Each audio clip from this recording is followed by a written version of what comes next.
We are now live. Welcome back, everyone, for another one of our live A&R feedback sessions here on the Toolroom Academy YouTube page. This week, I have a very special guest joining me here live from Toolroom HQ. It's the one and only D.Ramirez. Hello. Hello, Pete. Hello, mate. This is really weird. I normally sit on the other side of the screen watching this. We normally spend a lot of time on Zoom working together as well, either side of the screen. It's quite weird being able to touch you and actually have you physically here. I'm normally watching you from the other side somewhere. Watching us doing a live stream. Watching you doing a live Love stream. It. And here you are. Kind of freaky. Here you are in the studio, in real life, in person. In person. We are honoured, absolutely honoured to have you, mate. Thank you. Thanks for joining Honoured us. to be here, I've got to say. You know, it's all our pleasure, mate. Honestly, you're an absolute legend, Don in the production game. And Dean's going to be listening to your tunes, guys, listening to your demos, giving you guys feedback on your music right here, right now. That's what this is all about. We put the call out last week to send demos over, doing it a new way now, directly to Bailey here at the Toolroom Academy via email with a SoundCloud link that we could download. We've downloaded the tracks. We've got quite a few, so we're going to be pulling some out and playing them at random today. It's the only way we can do this, fair and square. I have no say in that. Bailey collates all the tracks. I've got them. I will play them at random. We'll get through as many as we can. Might skip through the tunes a little bit if we can. We like to play a good chunk of it to get the vibe. And then we'll give them some thoughts, right? Yes, indeed. I'm very excited about this. First of all, though, man, how are you? Are you busy? Very busy. You know, I've got to do a bit of shameless self-promotion. Please, let's do it. Let's get it in. I put a track out last week. It's been my first track for quite some time. It has, and I think it's quite a big deal, especially for the track that it is, and the part that you played in that track originally, and this version is just wicked. Brings it bang up to date. It's awesome. Yeah. So yeah, very excited about it. It came out last Friday. So it's early days for the track, and you've had some really nice reactions so far. Massive reactions. Yeah, it's called Yeah Yeah. It's on Toolroom Tracks by D.Ramirez. Came out last Friday. Yes. And it is smashing it. Yeah. Very excited. So yeah, let's see how far it goes. I think this should be the first of many of new tunes coming out from you as well. I know. It's giving me the bug. It should do, mate. It should do. You spend a lot of time helping other producers, obviously students here at the Academy. And I think it's about time we had more solo D.Ramirez material. That's right. Yeah, I've kind of gone on the other side now, helping out other people, which I've got to say is a really fulfilling part of the job, you know, to do that. But when you do start making your own records, it's like, oh, hello, I forgot about this. I think there's always room for a few more D.Ramirez solo productions coming out alongside, you know, what you do with students, engineer clients and stuff. I think we should have some more, please. Watch this space. I'm gonna be on your back now. Come on, I'm gonna give you dates and pressurise you. Come on, let's finish something. Let's get another one in the works. And don't forget, I'll be doing the same to you. Yeah, doesn't work both ways, does it? It works both ways. That's what we need. Right, guys, let's get stuck in. We'll have a bit of chat as we go along the way. All right. As I say, we've got loads of tracks here sent in. I'm going to play the first one, which I have got here from my folder of tricks. This first track I've got loaded up here is by Sean Mandros, or Mandrose, depends how you say it. And this is saying, "We coming from Chicago." I like that. Let's go with Mandros. Mandros. That sounds way cool. Sean Mandros. We should go with that, shouldn't we? Yeah. Actually, do you know what? Before we press play, quick shout out to who's with us. Ooh. Who's in the place? Who have we got? Who have we got? Oh, where's chat? Where is the chat window? Doesn't seem to be activated. Nobody so far. No, we've got people watching, but there's no one on the chat right now. Is it there? It's just my phone working. Yeah. Producer Bailey saves the day, hey? He saves the day. I don't know what's going on with my phone then. Jay, how are you, mate? Jay Deep's in. Remember him? Jay Deep. James Stark. Nick Bennett, how are you, Nick? Nick. Huge congrats to you, Nick, as well. Ollie Hodges. Ollie. Dylan, Nino, Max, how are ya? Seb Loco's in the place. He's here every week. Love it. D-Tone. How are ya? Redford. Vibrato. Loving these names. Nicky Notch. Yes. 7 department. Loads of people in. We'll come back and see what you're all saying in a minute. Everyone's saying we need more D.Ramirez. So there you go. Oh. They're backing me right up on that. Oh, love that. Your $10 are all in the post. Right, let's do this, gang. Let's do this first track by Sean Mandros. The cursor was covering the A, so I had to take a guess there. Yeah. Sean, let us know if you're watching. I've got it loaded up. I'm going to do my little fade in. You know, we don't like an abrupt start. Let's do it, shall we? He likes a fade. Track number 1.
We coming from Chicago.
We coming from Chicago.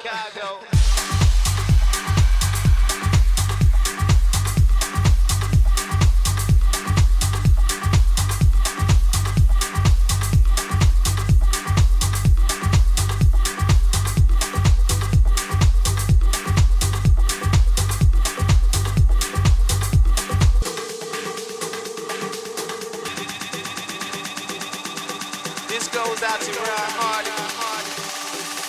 We coming from Chicago.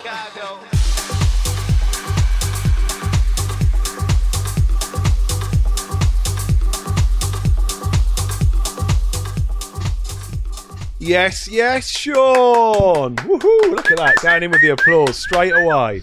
Sean, that is really solid. What a solid track. The groove is nice. It sounded really nice in this room. And, you know, Dean was even saying, we're quite far back from the speakers. There's a bit of air in this room, but it was sounding good. Chunky. Yeah. Low end was sounding good, wasn't it? The groove was really nice. It's really chunky. What I like about this record is it's quite simple. There's not a lot going on to sort of like ask you of your attention. Yeah. And that's quite difficult to achieve, and I think it works really well. It's just a nice, simple, solid groove. I can imagine really going off to that on a dance floor for sure. In a room with a good system like the box at Ministry and stuff, you can really hear and feel that. Yeah, I think you're right. You know, the thing is, when there isn't loads being thrown at you, the groove has got to be solid. That's right. Those drums, that bass line have got to be bang on enough to make us do a little bit of screw face and just start doing the head nod. Yeah, and it's got it. I like the vocal. Love the little, you know, nod to Chicago, Ron Hardy. It's pretty cool, isn't it? It's pretty cool. Yeah. It's pretty cool. I think this record and the arrangement is kind of like fairly textbook. The way, you know, the length of the breaks, the length of the grooves, the next breaks and stuff. I just think there's room in this record to sprinkle it with a little bit more magic. That extra 10%. You know, when we're dropping and we're rolling, after 8 bars, I was expecting like something, a little bit of a vocal hit delay, a little clap effects. And then when we do a transition, we do a little high pass kick, come back, there's no change in the groove for yet another 16 bars. That's when something else needs to happen. It's not that we need loads more information. Like Dean said, it works with simplicity. But I need something to change there, didn't you? Well, funnily enough, we've just been sort of doing some filming about arrangement tips, and one of those things is the 8-bar rule, which is kind of like something needs to happen, I think, every 8 bars, just to keep your attention. Yeah, definitely. And just to keep you interested. It doesn't have to be anything big. No big additions, just something to, you know, even if it's a little kick drop out or a big reverbed clap or something. Yeah, use what you've got. Yeah, use what you've got. Use what you've got in the project and do some effects and stuff to that. It could be a little bit with the vocal, couldn't it? Yeah. A little bit of a loop. I felt like that, well, after that transition, that 16 bars leading to the main break, that needed something to lift it. Mm-hmm. Whether it was a ride and a pad or the vocal loop or something. It's that section, isn't it, that feels like it needs to do something, because it kind of comes in and it's going and then it's back down into doing the same thing as it did before, and there's no surprises or no kind of anything different to catch your attention. And I think that's real key now. It's the same like with A&Rs as well. Like, think about it that an A&R is kind of the gatekeeper for you getting this record out to be played on a dance floor. And A&Rs generally listening to it in a most stale environment, so they want a bit of excitement. I always think about that. Somewhere in the middle of your track, or even in your break, your main break, the start of the break, do something a bit different that is a bit like, whoa, what just happened? Yeah. That was really different. Not just hats are rolling, kicks, high pass, something like, stop everything for 4 or 8 bars and have the vocal do something and then come back. Or, do you know what I mean? It needs one of them, doesn't it? Yeah. Something there just to differentiate it between the first section as well. Yeah. But good stuff. Really good stuff, Sean. Like it, mate. Really good, like it. Tiny little thing. When you're building towards the build-up and you're going towards the drop, filter your hats down with a low-pass filter. It really helps the energy, doesn't it? In that first break, yeah. It really helps the energy. Yeah. Right, let's keep it going. Nice, though, that. Yeah, definitely. Really nice. Right.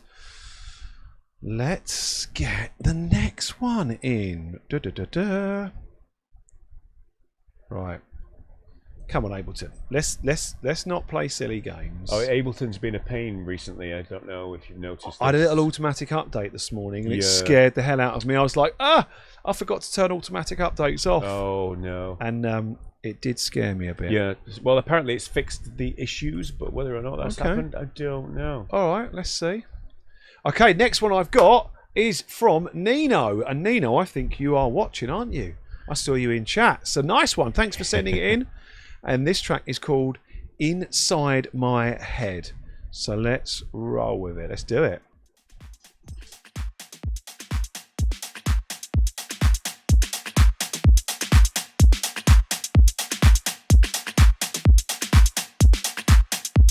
We're stuck inside the head.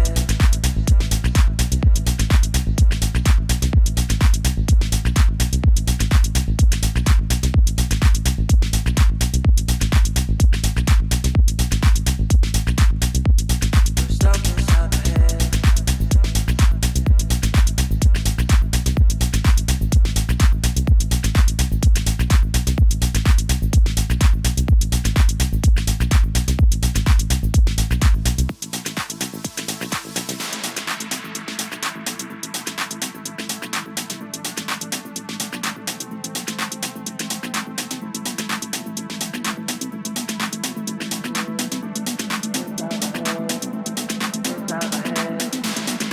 stuck inside my head.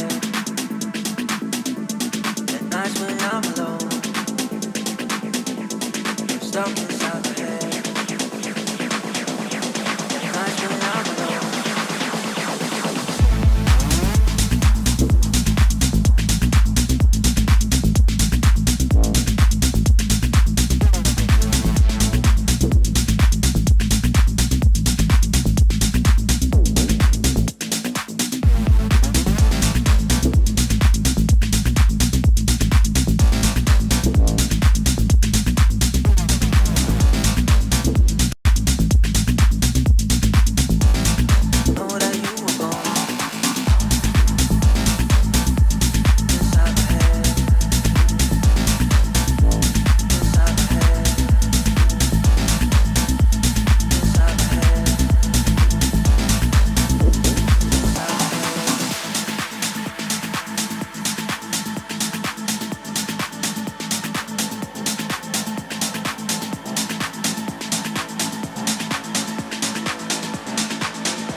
Stuck inside my head. At nights when I'm alone, I'm laying in my bed. I know that you are gone. You're stuck inside my head. At nights when I'm alone, I'm laying in my bed. I know that you are gone.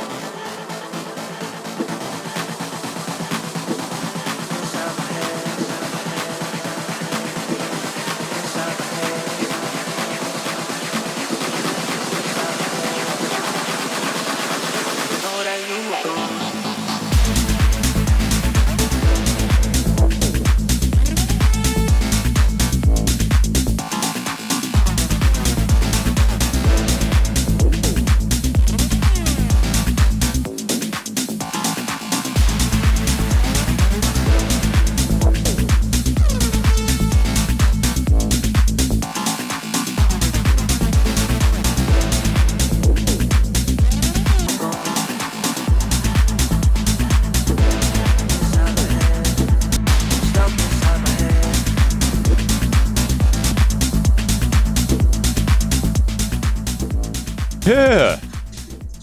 Yes. Oh, yeah. Nico. Woohoo! Yeah, I was banging. Energy. Wow. Yeah. We were properly like We were in rocking there. out to that. Yeah. That is a fantastic track, Nino. I've got to say the quality in that, not only in the production, in the sounds you're using, the parts you're using, but the arrangement. That was so exciting, wasn't it? Exactly what we were talking about from the previous track, where it needs a few more pieces and a few more little sort of changes here and there. That does all of that, what we were talking about. Yeah, totally. Each 8 bars after that first drop, 8 bars, little kick drop out. You did your synth thing, but then a new synth answered it, which I hadn't heard before. Yeah. 8 bars later, you started bringing up the vocal pad and the ride towards the break. So we were constantly interested, but it wasn't throwing too much at it. Yeah. Really rate that. Constantly evolving, the peaks and troughs, and by the time that second break came along, you were ready for it because you'd kind of had all of the ear candy you could take for a while, and then it came down again. You were like, oh yeah, all right. And it was quite nice. a good change into the break. It was like just synths and vocals, so it wasn't. Yeah. Very good, and the vocals really, really interesting. Not your typical vocalist that a lot of people would go to. The tone, the style of that vocalist. Yeah. I think Bailey hit the nail on the head. It's sort of Elderbrook style. Yeah. You know, a bit like off of Cola. It's got an indie vibe to his tone. That's what I really liked about it. That sort of nonchalant vocal delivery. Something, you know, it's a bit different. Absolutely. Bit different. Really liked it. I think if there's anything me and Dean would say was just think we naturally wanted to hear more of the loopy vocal on that last bit of the build-up. You went back to the stuck in low and then went for the resolve at the very end. I was hoping to hear that loop a bit more. Yeah, whatever it was. I was hoping a bit more. And then when it dropped, it was a bit much for us. It was a bit full on. There's one thing I have to say. This kind of style of music now has been around for a long time. It's 2017. People started doing those quirky kind of sounds on the drop, didn't they? Yeah. Like bends and sort of gated things. Yeah. And you've got to be careful not to be a bit too cliche with that stuff. And I think as well, if you're doing it a lot, it's like it's just a bit much. Yeah. You can go into that kind of sort of commercial EDM territory, which is fine if that's where you want to go, but that would put some people off. I think it's really worth. Yeah, I totally agree with you. It's really worth thinking about what Dean's saying here, because it's artistic choice, what you like and what you want and the positioning. But in general, if you're ever unsure and you've got a sound that's quite full on, or might be, to use a phrase, Marmite, some people might love it, some people might not. Less is more. Yeah. You're better off leaving someone wanting more of something than going, oh, that was a bit too much of it. Too many of those things hitting me at one after the other. I think that second drop was like you were trying to constantly answer every synth with another synth, and it started becoming a bit trancey / EDM. That's it. It's clever and it sounds great and the groove was brilliant, but don't be afraid to leave more of the groove. Yeah, be more subtle on that second drop. Yeah, the groove's so good that you don't need all of this stuff. What a great track. Yeah, good though. Honestly. Well done. Both those, I mean, they always are every week. The level's really high, but I love it. And the fact that they're both a bit different. Sean's and Nino's. Yep. Really good, guys. Really good. Let's keep it start. Going. Yeah, I know, right? Hey, where do we go from here? Where do we go from here? From the Pete Randometer. I'm not overthinking it. I'm looking in the folder and just going, right, there's a track, grab it. And then I'm seeing names and I'm like, oh, hang on. I think I kind of know that name. Which is kind of really cool. So we've got one from J Deep. J Deep. The title of this one's called Blowing My Own Trumpet. Oh. Do you know what? Why not? Nobody else is going to do it. You got to beat yourself up sometimes, so you go for it. Track title. It's brilliant. Brilliant. Right. Come on, Jay. Let's do this, Jay. Let's rock.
Wicked. Let's do it.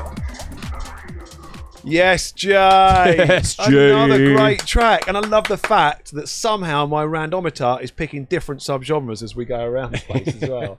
A little bit more of the sort of groovy, minimal, bumpy tech house there. But, I mean, wow. You've thrown the kitchen sink at that in terms of, like, parts, stuff going on, a lot of detail. I mean, let's forget the 8-bar rule. We're into 4-bar rule there territory, I'd say. There's stuff going on constantly. There's never a dull moment in that one, Never is there? a dull moment. Yeah. This is really nice, Jay. I like the vibes of it. It's in that space that's bumpy, groovy. A lot of the sort of minimal tech house guys are doing. But then you've got loads more going on. Loads more in terms of the hook parts, but also just, it's a feast for the senses. Yeah. There's a lot of background sounds and little hits and zaps and swirly stuff, and then vocals, and then we get to that trumpet. Yeah, yeah. It's yeah.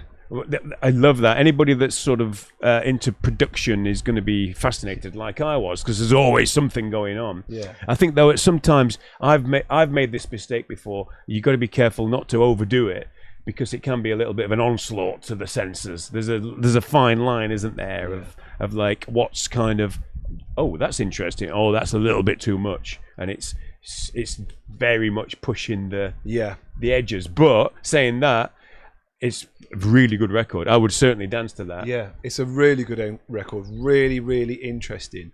I would just say, thinking about what you was aiming for when you started, whether you had a reference track or if you've got an idea for a home for this, a certain label, and what DJs might play it, think, would they really play it? Because sometimes when you get in the club, when it's too detailed and too much going on, it's not fitting a more underground club setting. Yeah. Might work daytime, after party vibes. Yeah. And that's worth thinking about sometimes, where you want the record to hit, to land, who you want it to play.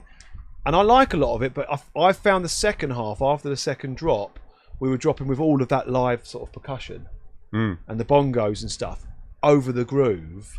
I was like, oh, that wasn't really a theme, a hook theme earlier in the record. It was there in the break, and now it's in the groove. And then there was and that's when I suddenly started to notice lots of the background swirly sounds and stuff. And I was like, I reckon you could just take a few sounds out here and there. That's just the a thing. little bit. Yeah, I remember watching some production duo working on something, and they said they spend most of the time taking sounds out. Right. They go back and spend a day removing stuff. Yeah, stripping stuff out. Stripping stuff out. Yeah, because a lot of that gets lost. If you're on a dance floor, it can be a little bit too much, you know. Yeah. And I've been told that before. Mark Knight's pulled me aside and said, that record's great, but it's got too much going on, you know. Just take some of the you don't need all that stuff. And I think that can get lost when you're really into details in production, and you go down that rabbit hole of just getting obsessed with those intricate details, which is amazing. But like you say, subtlety could be best there. Less is more. Yeah. So that is wicked, Jay. Yeah, wicked. And I like the fact that second break, the way it just goes to that sort of percussion solo and the trumpet, that really sort of got our attention. That's really like what we did, was talking about on the first record, about having a moment. That was really cool. I just think it might be an artistic choice thing, a personal thing. I'm not too sure about having all the percussion, the bongos when we drop. And I think you could just take a few of the swirly background sounds out here and there. But that's a real quick, that's a solid record, experimental thing to fix. It's not going to take you a second. Nice. Love it. Love it, yeah, absolutely. Really well cool. done, mate. I wonder if that was your own bits of vocals, Jay. In the first break, I was hearing all those bits of vocals and stuff. Maybe. I wonder. Jay, you can let us know. Because didn't you do your vocals? Let us know in the chat. Didn't Jay do his vocals on his? I can't remember if Jay did it, if he did his own vocals. I remember Jay from the Jay's done a few of our Torm Academy courses. Right. What's everyone saying on the chat, actually? Ooh. Everyone feeling them? Yeah, it seems to be loading now. It wasn't loading earlier. I don't know why. Yeah. Trish, how are you, Trish? Trish. Great to see you Saturday at Village Underground. She just put drums, fire emoji. Yeah, people were feeling that. Yeah. Yeah, everyone was really enjoying that. No, great, Jay. Thanks for submitting, mate. Yeah. Honestly, it's really cool for you guys submitting. You've got to take these sorts of opportunities. As scary as it might seem to have other people playing your music, giving you feedback, you can learn from this. You learn from other people's tracks. Honestly, just watching feedback on other people's music and realising what other people notice can really help, especially people that have experience in the industry. You know, legendary producers, just people that have worked at record labels for years, can help give you this kind of this sort of insight. So, right, let's keep going. Nice. Let's keep going. Sorry, I've got an awful attention span. If I hear a sound somewhere else, Well, we've got to keep the door sort open. of goes just like. The door is open because this is known as the sweat box, isn't it? So Yeah. we are trying to save ourselves. Yep. Our regular viewers will know it does get a little warm in here, and sometimes I need to get patted down, get the old sheen down. It gets a little warm in this room in the summer, and it is a beautiful day here in the UK. Very rare. Very rare. Yeah, We're not complaining about it, but yeah. So we've gone for a new option today. We've got our door open, and obviously Toolroom HQ. It's busy. We've got artists coming and going. We've got a studio next door, so you may hear a little bit of comings and goings, so to speak. All right, but it's all good. It's all good. Right. Let's go for another one. Da da da da. Okay. What's on the randometer now? I looked down and just saw a track title that You can't say on live. I had to grab. It's by Who Killed Alice, and the track title is Bring Out the Gimp. So I'm really intrigued by this one. Go get the gimp. I don't even think I need to do a fade because it looks like we've got an interesting intro. We've got an edit here, or like a radio edit. Seems to be the common thing with a lot of submissions. People send shorter versions. Submissions on this, I'm going to tell you lot off. It's lecture time right here, okay?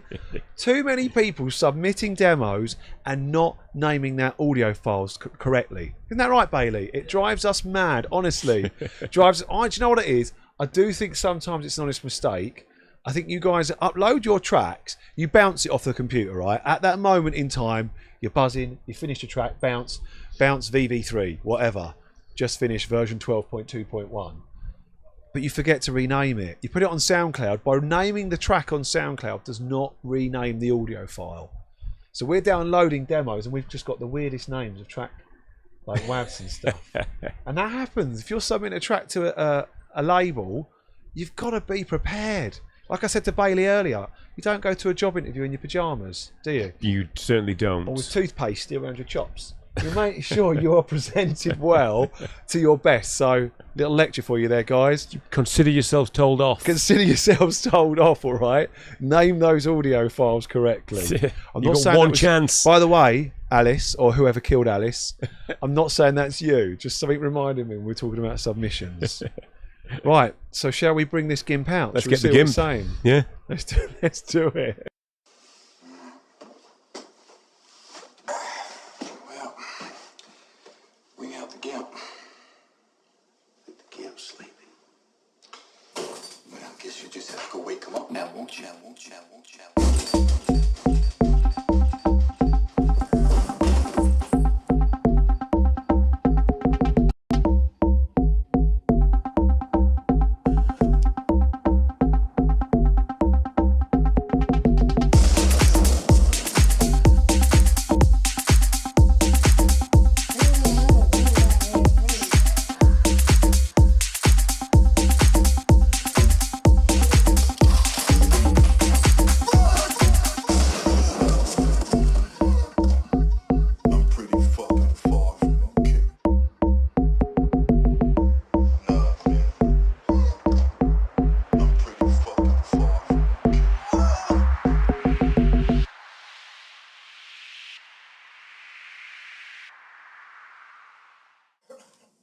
What now?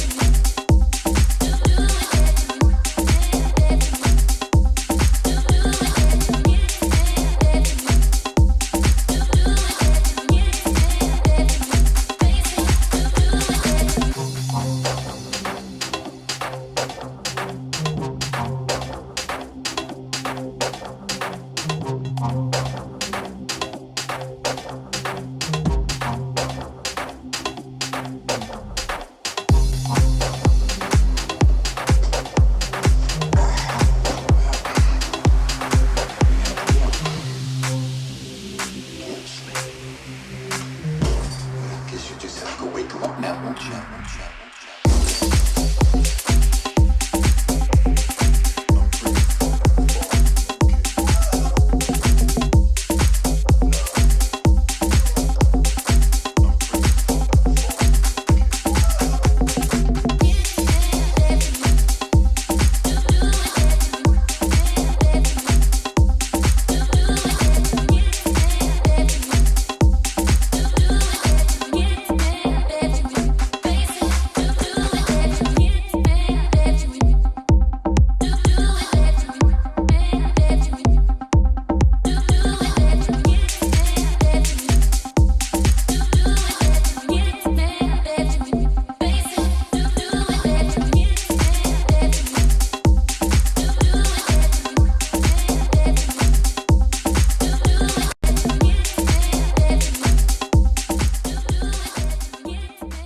Wow, Who Killed Alice? If you are watching, that was wicked. Yeah. What a vibe. Again, we are really switching up the subgenres here. I love that. Yeah. There's some real variety going on. Yeah. Nick, I'll tell you why it helps Pulp Fiction come to mind. That's where it's from. Yeah. That bit of vocal right at the beginning talking about the GIMP is from the film Pulp Fiction. When we first pressed play and it started talking, we were like, hang on a minute. We've not double checked these yet. We don't know what's going to come in playing it. We're live, but that's quite a fun little intro. Go get the GIMP. The GIMP's sleeping. You better wake him up now, had you? And then we started thinking that the female vocal in there was saying something about a GIMP. We're like, no, hang on, we're putting those words in our own head, aren't we? We're putting the words in our head. Wicked vibe on that though. The actual groove. That whole deep house donk bass line as well. Dun, dun, dun, dun, dun, dun, dun, dun, dun, dun, dun, dun, dun, dun. Quite cool. Really like that. It's got a vibe to it. Yeah, it's got a vibe. It's got a vibe. It's in that sort of space. And I really like the female vocal. Yeah. She suits it. Suits that whole vibe.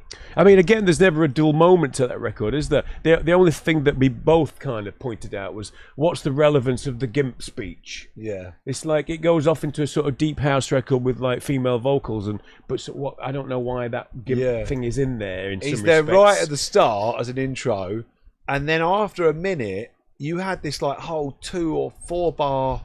It's quite a long chunk of section of sort of silence with this whoosh sound.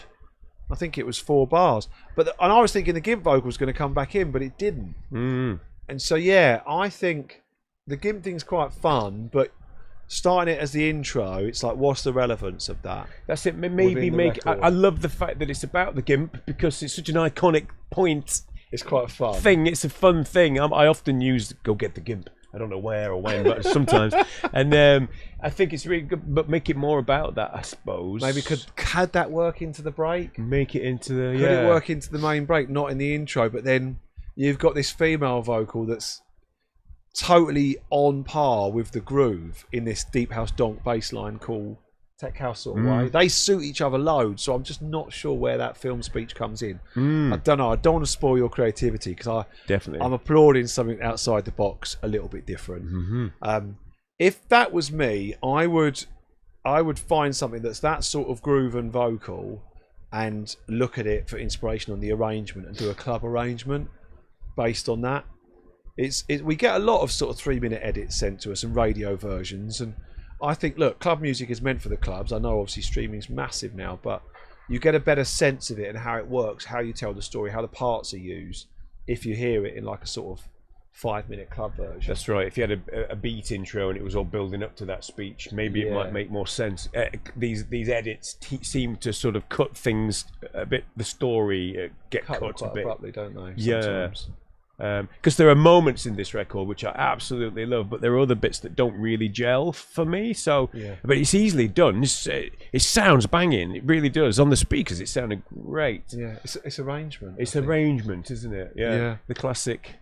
Yeah, great stuff. Yeah, really nice, really unique, really different. Yeah, really, really cool.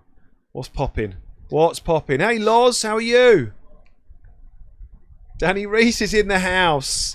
Yes, Danny. He was with us last week in the hot seat right there, keeping it warm for you. Don, how are you? Some more Torum Academy students. How is it? Danny put #GimpNation. Fressy, how are ya? Yeah, now anyone who hasn't seen Pulp Fiction, crikey, you've got to go watch that, right? What a film. I think you're right, Trish.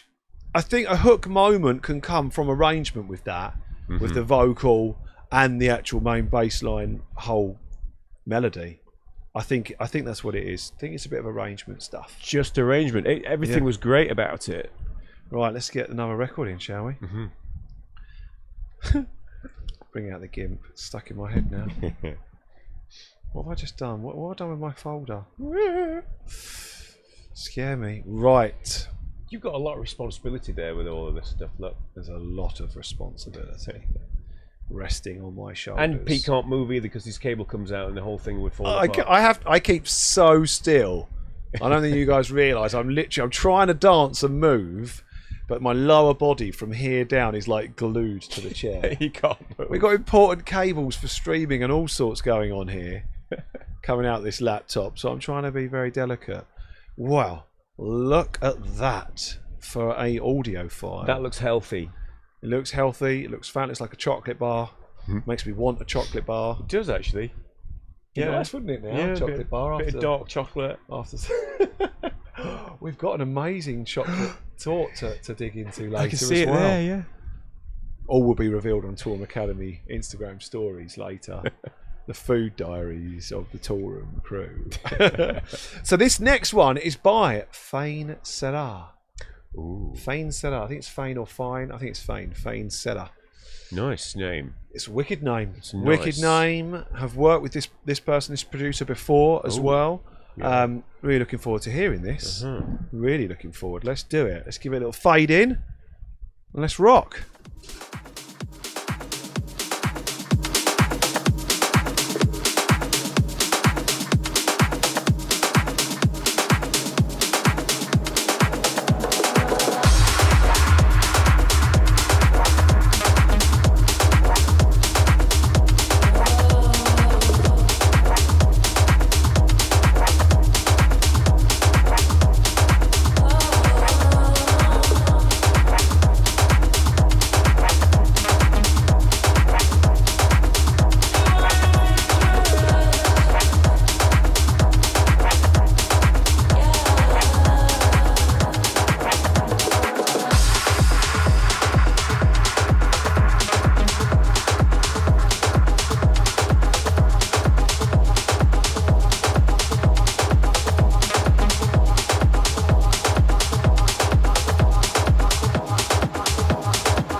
Wow.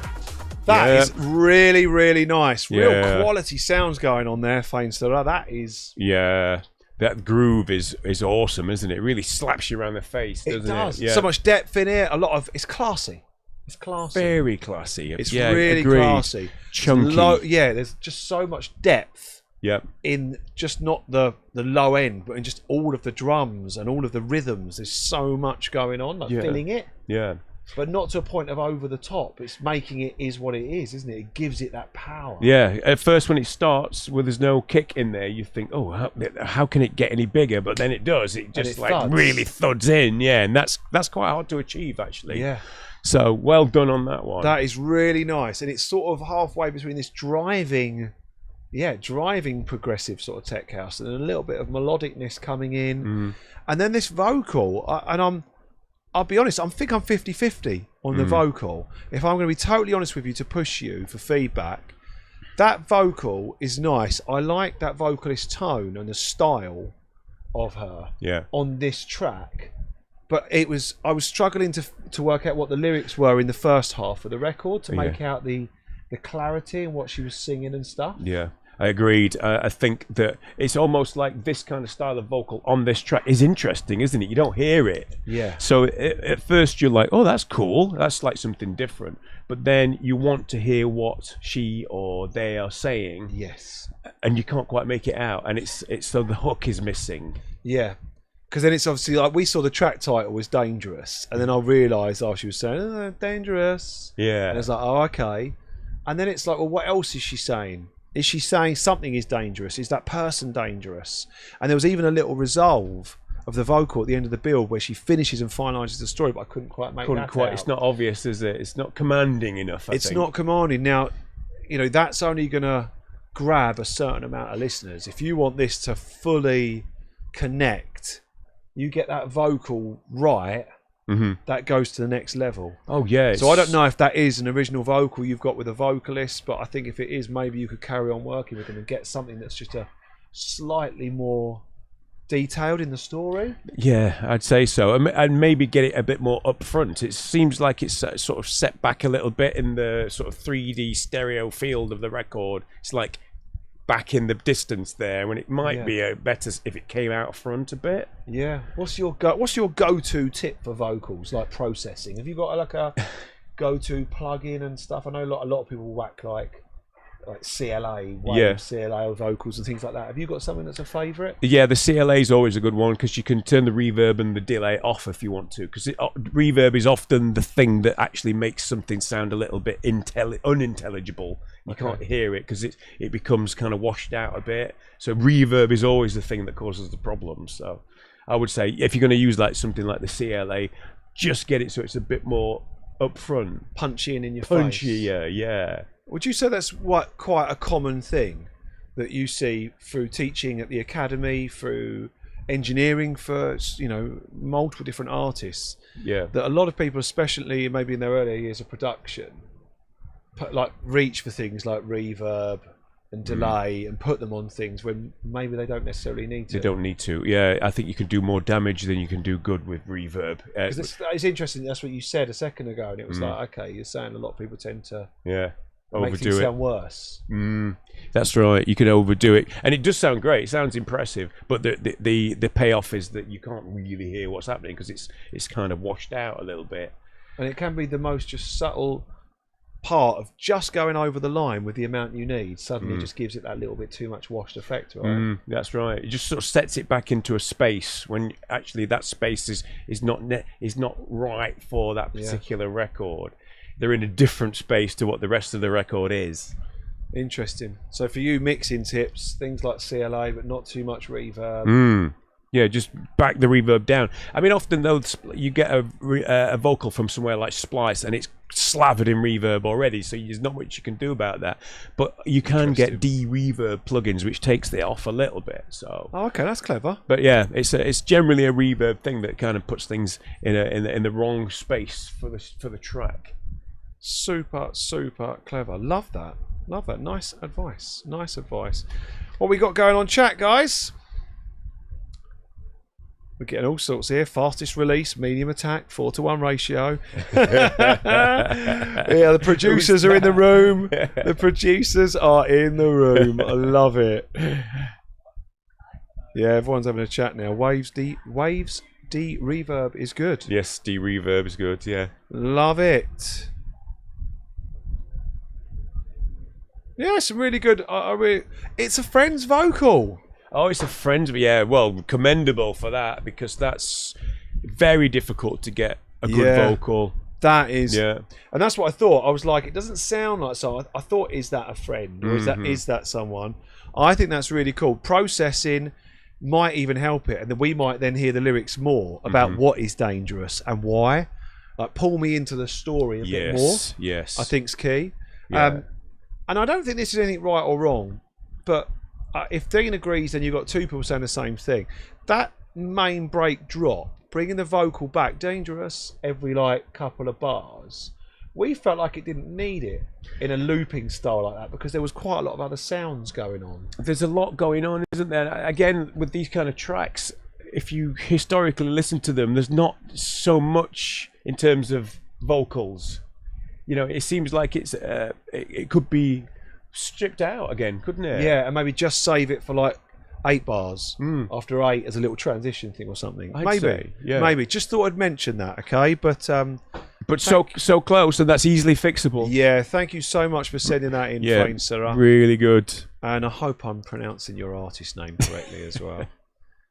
I really hate it if I know that I'm pronouncing things incorrectly. I think you got that one. I have a good guess, don't I? F-A-I-N-E. F-E-I-N.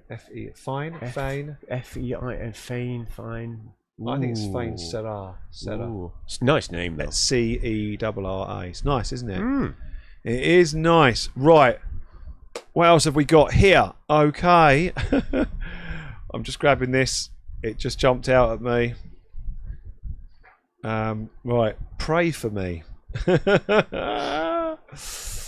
Pray for me, Manov. Hang on. We know the name Manov. I know this name. Right. It's an unmastered one. Nothing wrong with that. We welcome tracks from all, stages of production. So this is something you've been working on yourself for a while. This is all good. Right. I've got walk turned off. Let's fade it in. Let's do it. Let's do the next one. Let's keep it going. Yeah.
going to let you pray for me tonight.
Wow.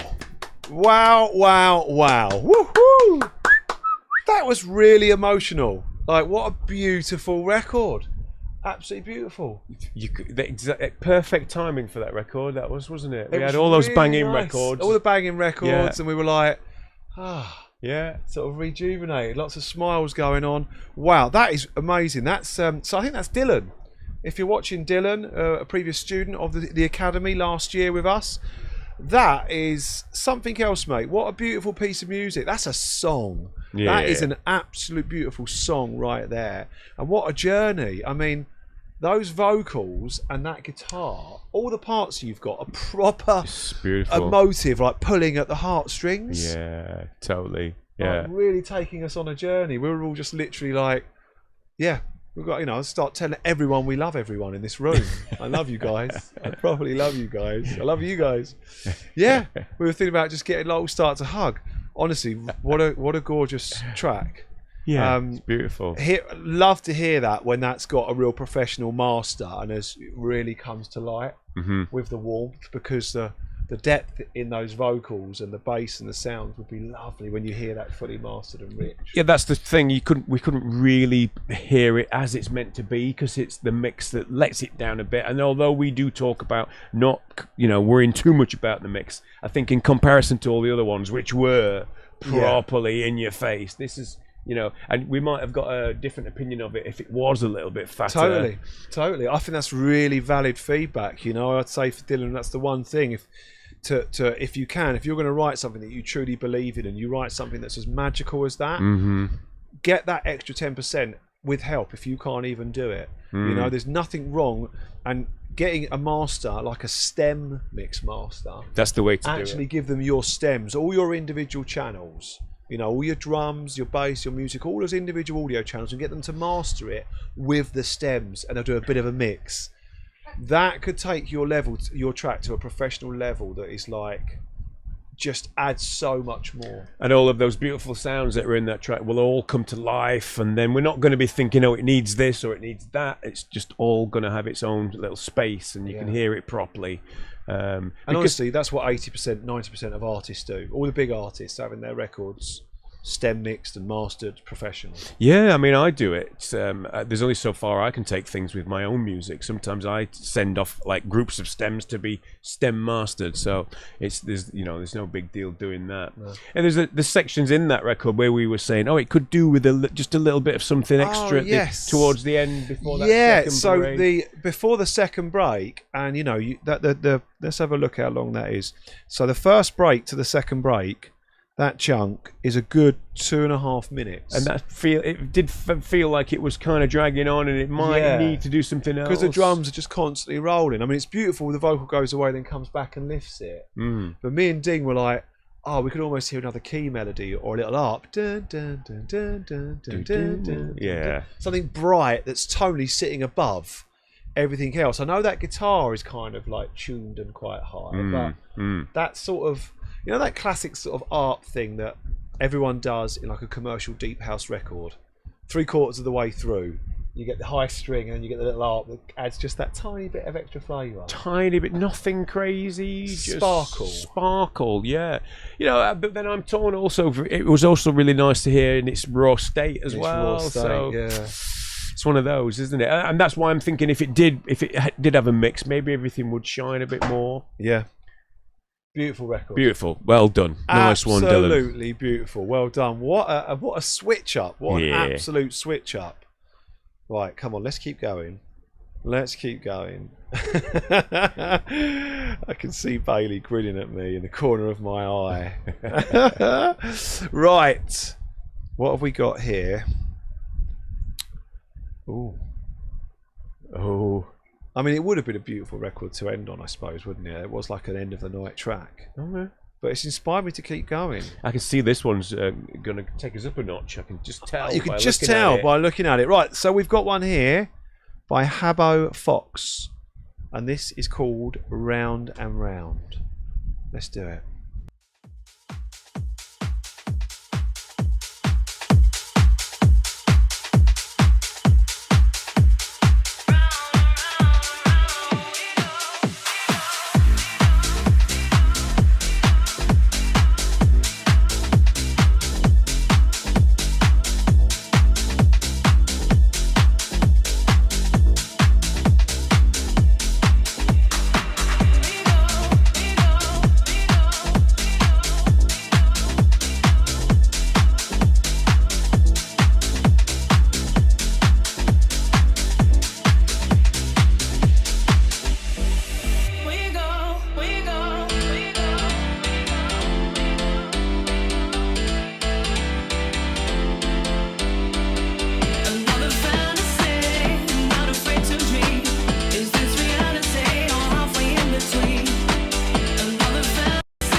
was wicked, Habbo Fox. That is... That's awesome. That's kind of like a textbook clubby piano house track. Pure uplifting. Love the power and thud in the drums in that kick and clap. It's good, isn't it? Really nice. I really like the piano chords. They're very emotive and it kind of does everything it needs to do. Everything it says on the tin, doesn't it? That one. Definitely. Yeah. Vocals really nice. Sound like... Recognise those from Sample Pack, which is nothing wrong with that at all. But a really inventive use. We actually asked...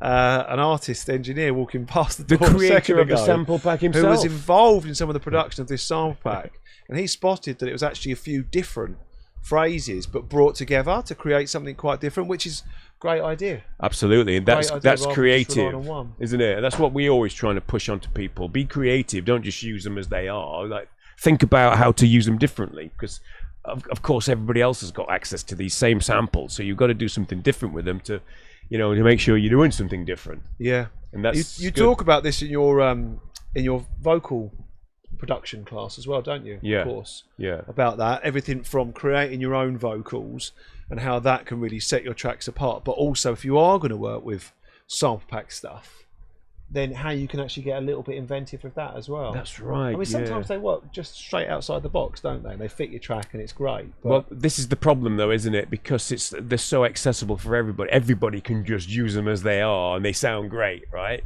How many tracks can you have with those same samples in is the thing. So really you got to kind of think forward and think, well, if I think this is cool, somebody else is going to think it's cool. They're going to use it.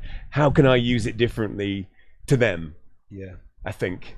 Totally get a little bit creative. No, you bang on. I think that's fantastic advice. Just get a little bit more creative, and the use of the two different vocals there is very, very clever. Yeah, that is really cool. Really good record. Really cool. Very well produced and polished. Little things that I notice. I always notice little things. Everyone seems to do this. Leaving hats and high pass kicks running all the way for your build-ups right up to the drop. If you actually filter them down and filter them away, there's so much space for the stuff that's building up, that's swelling, all those reverbs, the snare rolls. You don't need the hat clap and kick running all the way. Absolutely not. They're missing a trick there, aren't they? Just to take away the hats and just kind of create that bit more tension. Yeah, definitely. Maybe expose the piano a bit more on its own as well, and just let it all sort of grow. And then when the drums slam in, you've got another... You really notice it because they really come back, rather than carrying the hats all the way and then it slams back in and the hats were there and there. Yeah. It's more power when it drops, right? But that's, small things. It's amazing how many people kind of miss that stuff, though, in production. We notice, don't we, a lot. There's an opportunity there just to sort of take things away, bring them down a notch. Yeah. Either take them out or sort of like filter them. Yeah. Filter them away, and then you've got the opportunity to create that contrasting moment between it being this and then this big. Because as a tutor, as a production tutor, like what you're doing within the academy, I think that's probably one of the biggest things, isn't it? I'm sure you would agree, like, as a sort of solid piece of advice, arrangement and playing with automations more. There's often so much more that people miss that they could do. That's right, and that's that. The more I teach people, the more we work in this kind of world, the more I realise that's a thing that people are kind of struggle with a little bit. Is that what we take for granted is what a lot of people miss. Yeah. And it's small things like what you just said there, just filtering away the drums a little bit, and maybe creating like a little high pass section, maybe even like a 4-bar high pass section before the DJ outro comes in, sort of just to sort of like tell the listener it's something's going to happen. Yeah, Yeah, we thought that actually on this, didn't we? After we had dropped and we were rocking for 16 bars, and then we just keep going, and then eventually just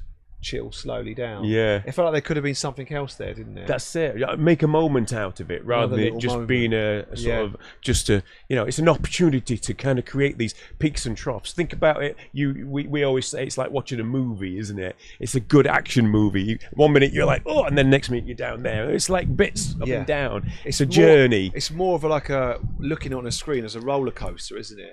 If you're talking of energy levels up and down and up and down, I think so much of that's automation, isn't it? Automation, yeah. Like if you were saying to producers now, like if they feel like they've finished a record, what would you say to them to maybe go and do? Like, how would you approach it to see if you can get a bit more out of some of these things with automation? Well, that's right. So it's again, we were just talking about that this morning. It's sort of using filters a little bit more. Think about you if you were DJing a track. You might not be a DJ, but if you are, you've got your filter and you've got your effects, you've got your delays and reverbs, and you can have that moment.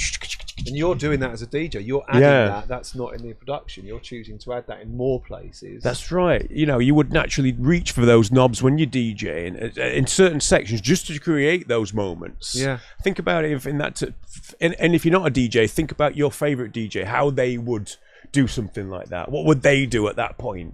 You'd be waiting for them to go, you know, the filters and everything.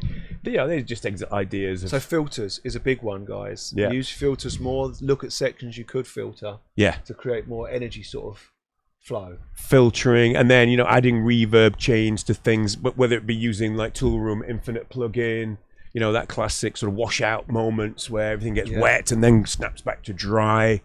Those moments, putting reverbs and delays on groups of instruments, so everything gets really wet and then goes back dry again.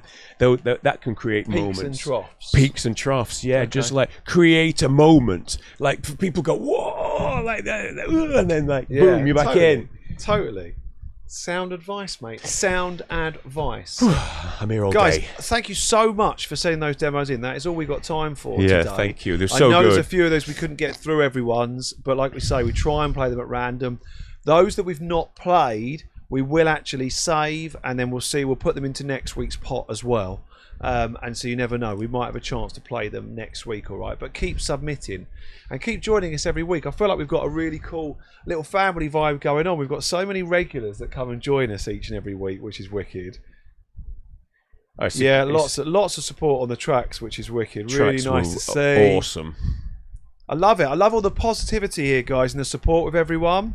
That's what it's all about. Absolutely. Honestly, that is what it's all about. Definitely supporting each other. D.Ramirez, the goat. I don't know what a goat. What's a goat? Greatest of all time. Oh, I'll take that. I never knew what a goat was. Like a goat, like the goat that's on the island in Ibiza, Benaras. What's it called? Why's my brain just gone? And the little goats that live on the side. They're calling you one of them. It's one of them, old and grey. No, it's greatest of all time. Oh man, I love that. Loz, you'll have to come back and check out Nino's. It was epic. It was absolutely epic. Yeah, epic. And I'll tell you what, guys, what we're going to do, everyone's tracks that get played here as well, we'll make sure that the Tour Man R team get a little listen to these, a second listen as well, because there's some brilliant music here. Banging tracks. Wicked stuff. Yeah. Thank you so much for joining us, man. Oh, mate, what a great thing to do for your afternoon. This is amazing. It's good fun, isn't it? Love it. Listen to some really cool music, jam out. I love it. It's cool as anything. That's awesome, guys. Honestly, thank you so much for sending them in. So if you want your tune to be heard, make sure you send over a SoundCloud link, a private SoundCloud link, download enabled, name the goddamn audio file properly with the track name and artist name before you upload it, okay? Then email that link to bailey@toolroomacademy.com. All right, but follow our socials, Toolroom Academy. We're always talking about these, announcing when we're doing new ones. We're here every week, but we're announcing when we've got new guests as well. All right, guys. And of course, make sure you're following this guy on social media at D.Ramirez, at D.Ramirez Music. I think some of them, your handles are D.Ramirez Music. D.Ramirez Music. Yeah, I think. Give him a follow, say hello, and if you ever interested in any of the courses that this guy teaches at the Academy, honestly, they will move your production journey on 20-fold. Massively, honestly. You will learn so much. But thanks again, man. It's been absolutely amazing. Guys, we'll see you all next Wednesday, next week. We will be back here for another one of these streams, listening to more of your tunes. And if you haven't already, click like and subscribe, and we will see you all again next week. All right? Take care, everyone. See ya. See you later.